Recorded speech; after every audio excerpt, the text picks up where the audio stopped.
नमस्कार दोस्तों, आप सभी का स्वागत है आपके अपने YouTube चैनल पर। दोस्तों, अब हम रामधारी गुप्ता खंड सेकंड की एक्सरसाइज 3 और 4 की आउटलाइन लिखेंगे। चलिए स्टार्ट करते हैं, उसके बाद उसको रीड करेंगे।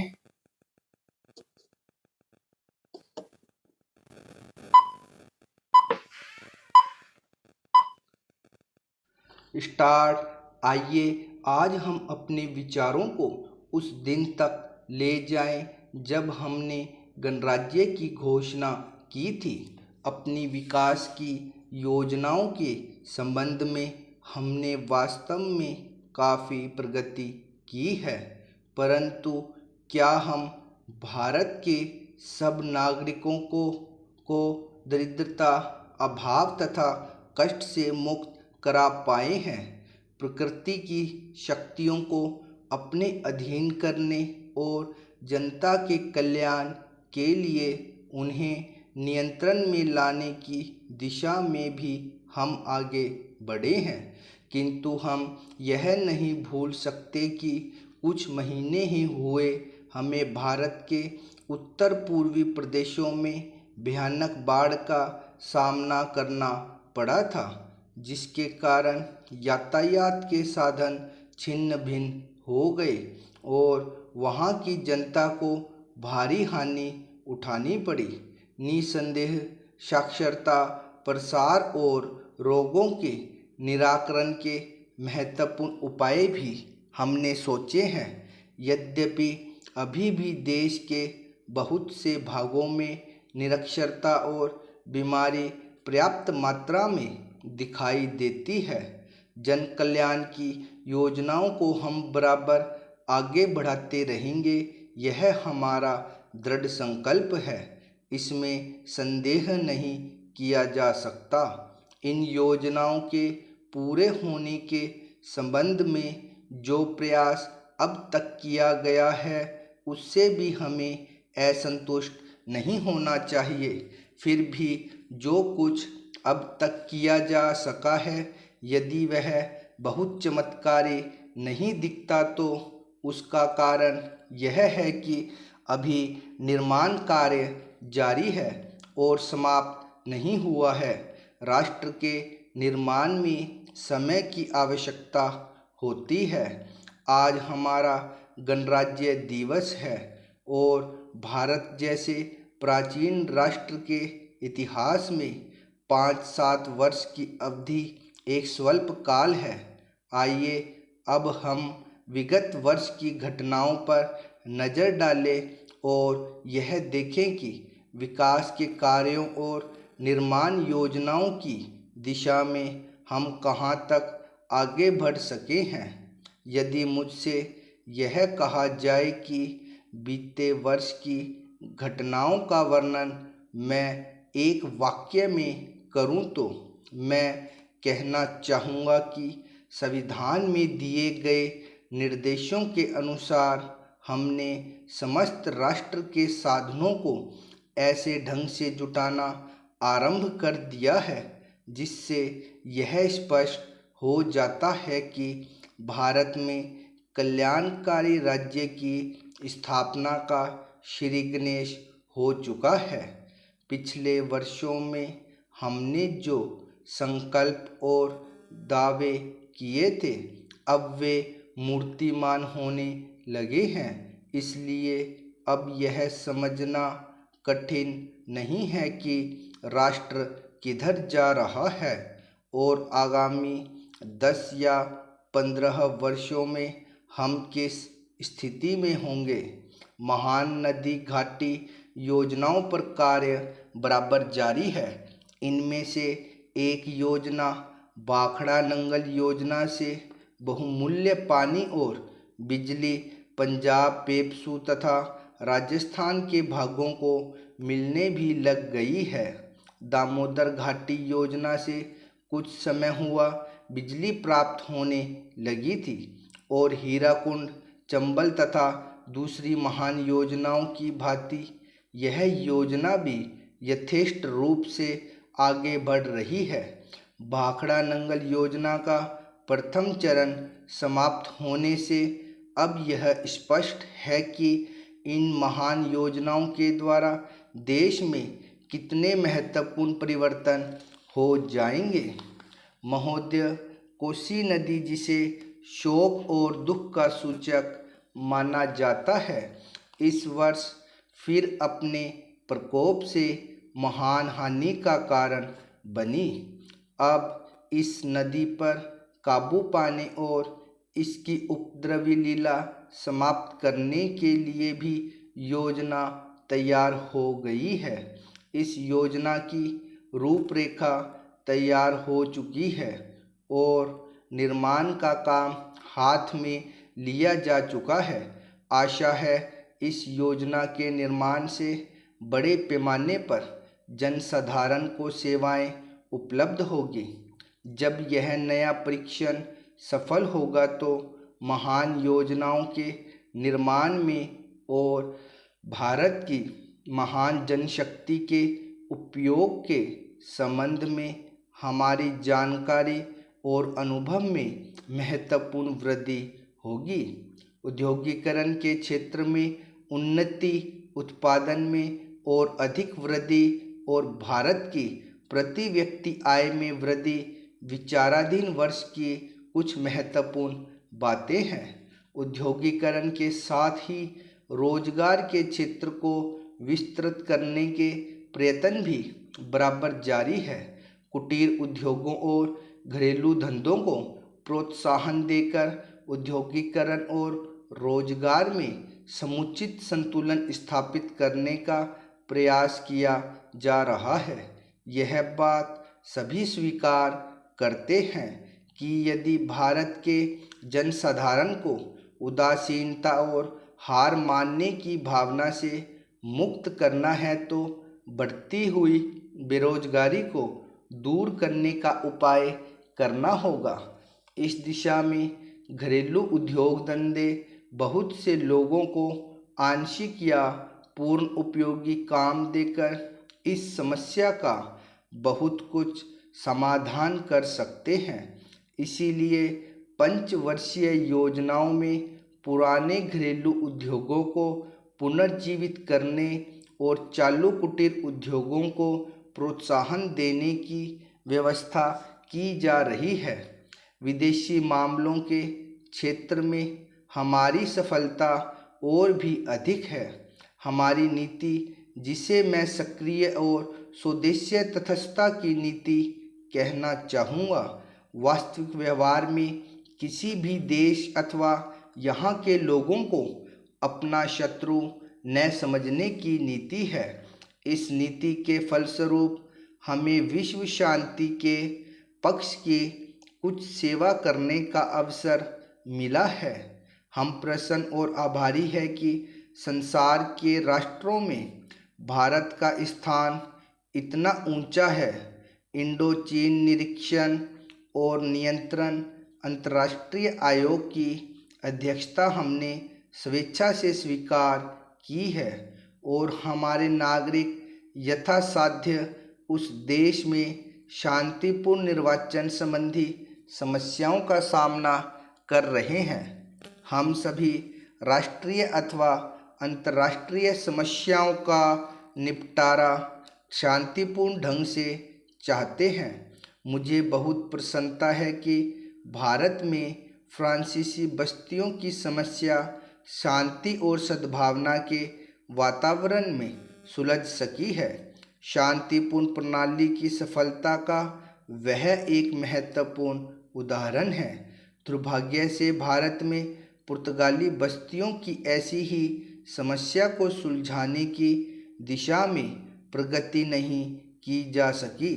मैं आशा करता हूं कि पुर्तगाल इन बस्तियों में रहने वाले लोगों के स्वाधीनता के अधिकार को स्वीकार करेगा और फ्रांस और ब्रिटेन की सरकारों का अनुसरण होगा। जैसे ही यह वर्ष समाप्त हो रहा है, हम अपने सबसे निकट के पड़ोसी पाकिस्तान के साथ अपने संबंधों में अपने सुखद परिवर्तन देखते हैं। पाकिस्तान के लिए हमारे हृदय में सदैव से पूर्ण सद्भावना और शुभकामनाएं हैं। महोदय, बच्चों को जो ज्ञान प्राप्त हो वह अनुभव से प्राप्त हो, न कि केवल स्मरण शक्ति पर आश्रित रहकर रटाई द्वारा। उन्होंने सोचा था, और उच्चतम शिक्षा शास्त्रियों का भी यही विचार है, कि इस प्रकार से प्राप्त ज्ञान बच्चों में जागरूकता, कार्यकुशलता, स्वतंत्र भावना पैदा करता है। स्टॉप। 100 शब्द प्रति मिनट की गति से थी ये डिक्टेशन। दोस्तों, अब हमने आउटलाइन लिख ली है, अब हम इसको पढ़ेंगे। तो चलिए स्टार्ट करते हैं, माइक लगा लेते हैं। जहाँ जहाँ पे हमारा पेन होगा वहाँ वहाँ पे आप हमारी आउटलाइन देखेंगे। और ये इसमें हम कई वाक्यांश अभी नहीं भी लिख पाए हैं, क्योंकि ये स्पीड कम थी, तो इसलिए ज़्यादा हम जोड़ भी नहीं पाए। जब स्पीड में लिखते हैं तो आसानी से जुड़ते हैं। तो चलिए स्टार्ट करते हैं। आइए आज हम अपने विचारों को उस दिन तक ले जाएं जब हमने गणराज्य की घोषणा की। गणराज्य घोषणा पढ़ा नहीं जाता, तो इसलिए क्या करते हैं, गणराज्य की घोषणा की थी। विभक्तियों को हम अंडरस्टूड रखते हैं, काफी जगह हम नहीं लगाएंगे। अपने विकास की योजनाओं के संबंध में हमने वास्तव में काफी प्रगति की है, परंतु क्या हम भारत के सब नागरिकों को दरिद्रता, अभाव तथा कष्ट से मुक्त करा पाए हैं? प्रकृति की शक्तियों को अपने अधीन करने और जन कल्याण के लिए, और जनता के कल्याण के लिए, जनता के कल्याण के लिए, तो जन कल्याण होता तो हम सीधा लिखते जन कल्याण। जनता के कल्याण के लिए उन्हें नियंत्रण में लाने की दिशा में भी हम आगे बढ़े हैं, किंतु हम नहीं भूल सकते कि हम यह आना था शायद, हाँ ऐसे, हम यह नहीं भूल सकते, हम नहीं भूल सकते कि कुछ महीने ही हुए हम भारत के उत्तर पूर्वी प्रदेश हमें भारत के उत्तर पूर्वी प्रदेशों में भयानक बाढ़ का सामना करना पड़ा था, जिसके कारण यातायात के साधन छिन्न भिन्न हो गए और वहां की जनता को भारी हानि उठानी पड़ी। निसंदेह साक्षरता, प्रसार और रोगों के निराकरण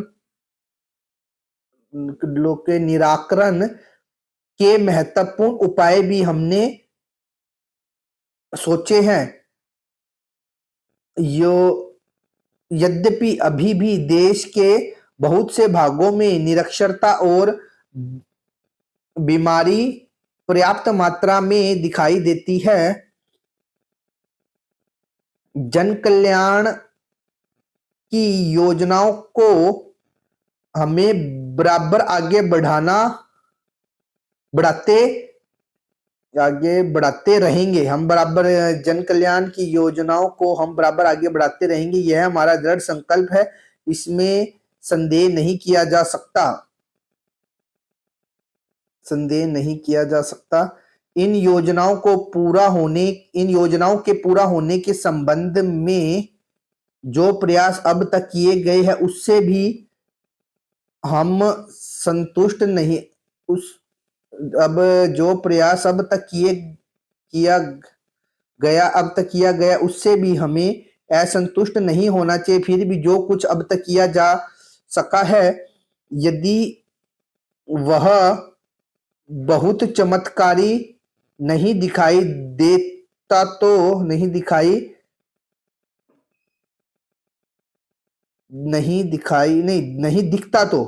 दिखता तो उसका कारण यह है कि अभी निर्माण कार्य जारी है और समाप्त नहीं हुआ है। राष्ट्र के निर्माण में समय की आवश्यकता होती है।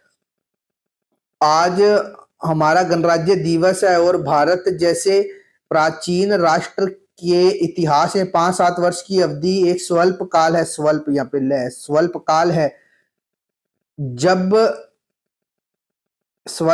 है। आइए अब हम विगत वर्षों की घटनाओं पर नजर डालें और यह देखें कि विकास कार्यों और निर्माण योजनाओं की दिशा में हम कहां तक आगे बढ़ सके हैं। यदि मुझसे यह कहा जाए कि, यह के कारण आपने नीचे लिखा, मुझसे यह कहा जाए कि, और मुझसे कहा जाए आता तो कंटिन्यू जोड़ के लिख देते। मुझसे यह कहा जाए कि बीते वर्षों की घटनाओं का वर्णन मैं एक वाक्य में करूं तो मैं कहना चाहूंगा कि कहना चाहूंगा कि संविधान में दिए गए निर्देशों के अनुसार आता है, तो उसके नीचे ऐसा डैश लगाते हैं। संविधान में दिए गए निर्देशों के अनुसार हमने समस्त राष्ट्र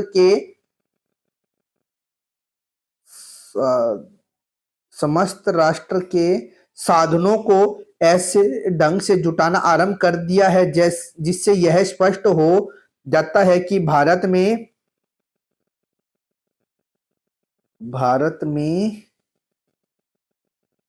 कल्याणकारी राज्य की स्थापना का श्री गणेश हो चुका है। पिछले वर्षों में हमने जो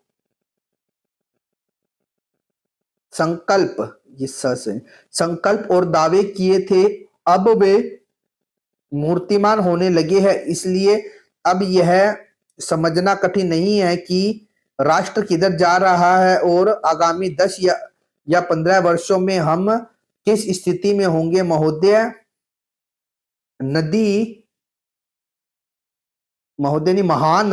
महानदी घाटी योजनाओं पर कार्य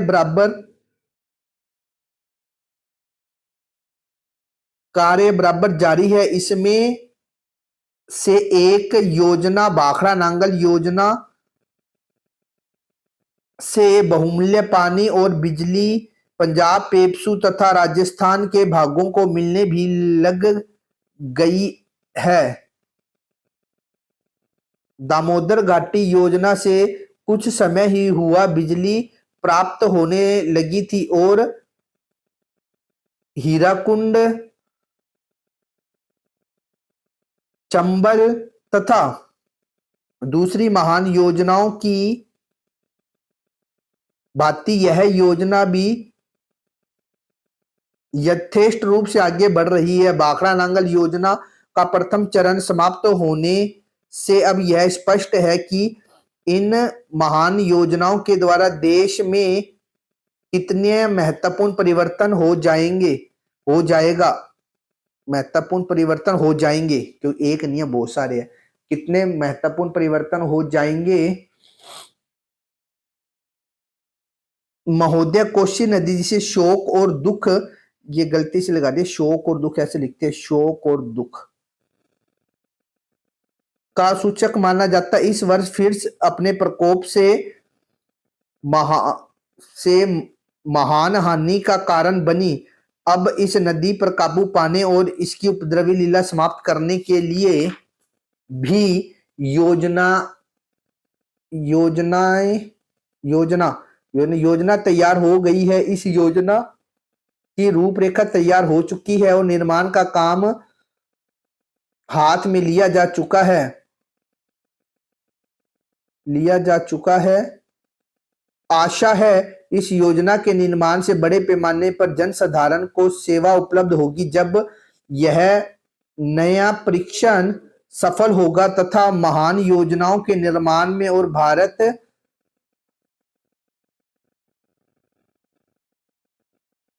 जब यह सफल होगा तो महान योजनाओं के निर्माण में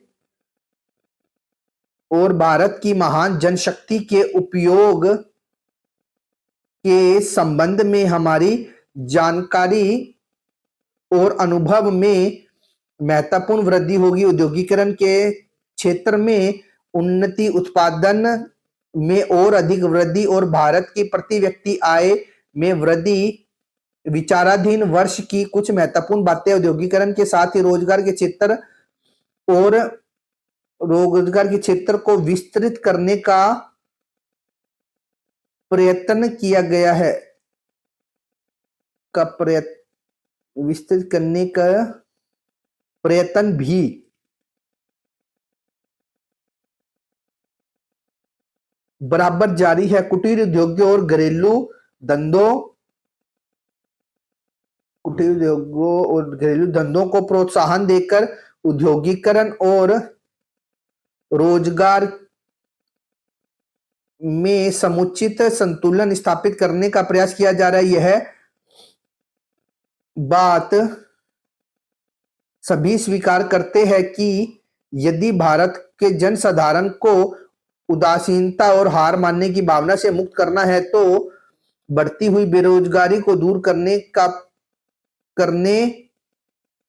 का उपाय करना होगा। इस दिशा में घरेलू उद्योग धंधे बहुत से लोगों को आंशिक या पूर्ण उपयोगी काम देकर इस समस्या का बहुत कुछ समाधान कर सकते हैं। इसीलिए पंचवर्षीय योजनाओं में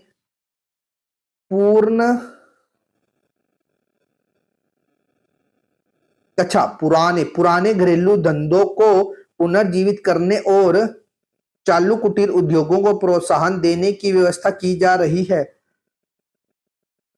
विदेशी मामलों के क्षेत्र में हमारी सफलता और भी अधिक है। हमारी नीति, जिसे मैं सक्रिय और स्वदेशी तटस्थता की नीति कहना चाहूंगा,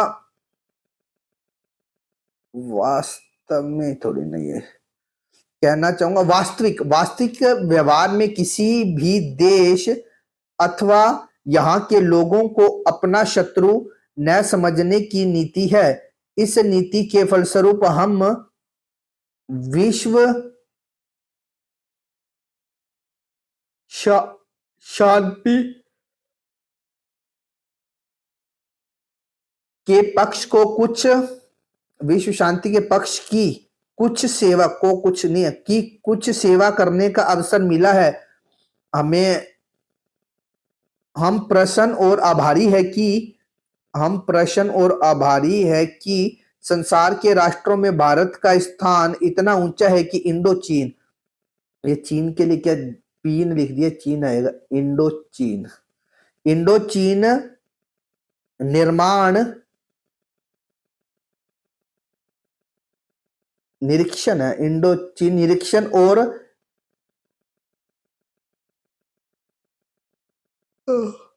नियंत्रण अंतर्राष्ट्रीय आयोग की अध्यक्षता हमने स्वेच्छा से स्वीकार की है और हमारे नागरिक यथासाध्य उस देश में शांतिपूर्ण निर्वाचन के निर्वाचन संबंधी समस्याओं का सामना कर रहे हैं। हम सभी राष्ट्रीय अथवा अंतर्राष्ट्रीय समस्याओं का निपटारा शांतिपूर्ण ढंग से चाहते हैं। मुझे बहुत प्रसन्नता है कि भारत में फ्रांसीसी बस्तियों की समस्या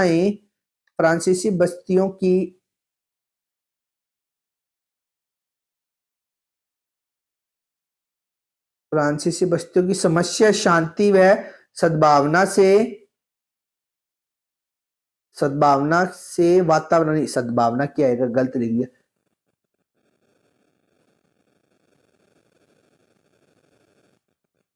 सद्भावना के वातावरण में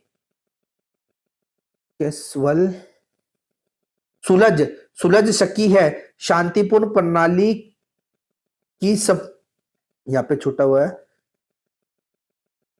कि शांतिपूर्ण का वह एक महत्वपूर्ण उदाहरण है। दुर्भाग्य से भारत में पुर्तगाली बस्तियों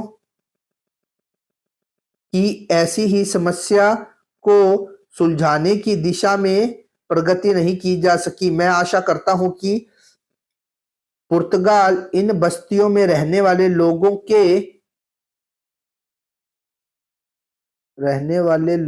के स्वाधीनता के अधिकार को स्वीकार करेगा और फ्रांस और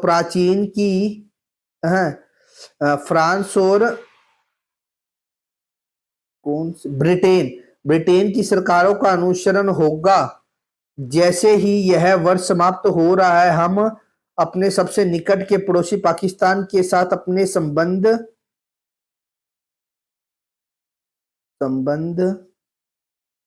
अपने सुखद परिवर्तन देखते हैं। पाकिस्तान के लिए हमारे हृदय में सदैव ही पूर्ण सद्भावना और शुभकामनाएं हैं। महोदय, बच्चों को जो ज्ञान प्राप्त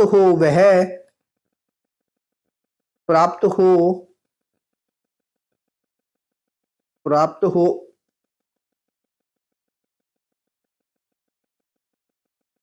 हो,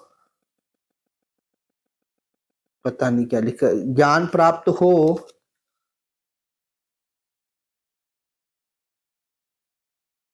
के प्रति, एक मिनट यार कुछ छूटा तो है। इस शुभकामना दी महोदय, बच्चों को जो ज्ञान प्राप्त हो वह अनुभव, अनुभव गलत लिखिए, अनुभव, वह अनुभव से प्राप्त हो, न कि केवल स्मरण शक्ति पर आश्रित रहकर रटाई द्वारा। उन्होंने सोचा था और उच्चतम शिक्षा शास्त्रियों का भी यही विचार है कि इस वर्ष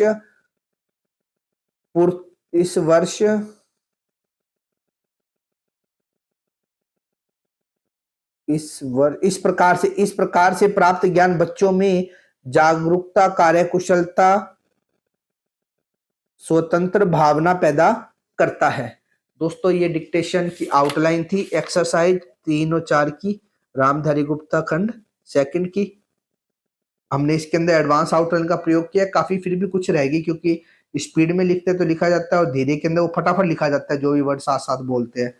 और यदि आपको कुछ समझ में ना आए तो आप हमारे से कमेंट करके पूछ सकते हैं। दोस्तों आग्रह, यदि आप डिक्टेशंस के आउटलाइन प्राप्त करना चाहते हैं तो हमारे चैनल को ज्यादा से ज्यादा सब्सक्राइब करें तथा वीडियोज को लाइक एवं शेयर करें। धन्यवाद।